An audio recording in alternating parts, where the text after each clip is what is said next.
ایک مرتبہ ایک شخص نے بتایا کہ 50 سال پہلے انہوں نے ایک اونٹ والے قافلے کی ہمراہ اپنے والد کے ساتھ حج کیا۔ جب وہ عفیف کے علاقے سے گزرے تو والد کو قضائے حاجت کی ضرورت محسوس ہوئی۔ بیٹے نے باپ کو اونٹ سے نیچے اتارا۔ باپ قضائے حاجت کے لیے گیا اور بیٹے سے کہا کہ تم قافلے کے ہمراہ آگے بڑھو، میں پیچھے سے آ جاؤں گا۔ تھوڑی دیر بعد بیٹے نے پایا کہ قافلہ دور نکل چکا ہے اور والد صاحب ابھی تک نہیں آئے، تو بیٹا دوڑا دوڑا واپس آیا کہ والد کو اپنے کندھے پر اٹھا لے۔ پھر اس نے اپنے والد کو کندھے پر اٹھا لیا اور قافلے کی سمت دوڑنے لگا۔ بیٹے کا بیان ہے کہ اس درمیان میں نے محسوس کیا کہ میرے چہرے پر نمی آ کر گر رہی ہے اور مجھے سمجھ میں آیا کہ یہ میرے والد محترم کے آنسو ہیں۔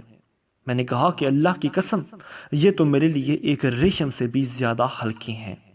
باپ نے کہا کہ میں اس بات کے لیے نہیں روتا، بلکہ میں اس لیے رو پڑا کہ اللہ کی قسم اسی جگہ میں نے اپنے والد محترم کو اپنے کندھوں پر اٹھایا تھا۔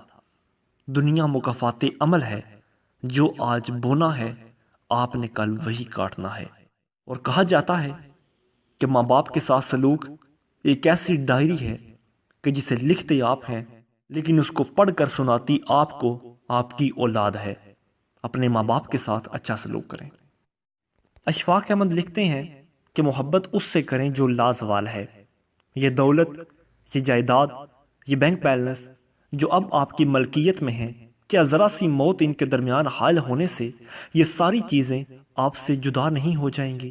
یہ عزت، یہ شہرت، یہ ناموری، یہ سیاسی اقتدار، یہ طاقت، یہ ساری چیزیں ایک موت کی ہلکی سی ہچکی سے آپ سے الگ نہیں ہو جائیں گی؟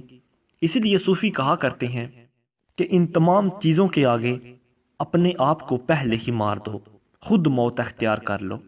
یہ سب چلی جانے والی چیزیں ہیں، اور بیشتر اس کے کہ یہ آپ سے بے وفائی کریں، آپ خود ان سے منہ موڑ کر ان کو ٹھکرا دو اور ان تمام چیزوں کو اختیار کرو جو لا فانی ہیں، جو امر ہیں اور جو لازوال نہیں ہیں، اور جو قبر و حشر میں بھی تمہارا ساتھ نہیں چھوڑیں گی۔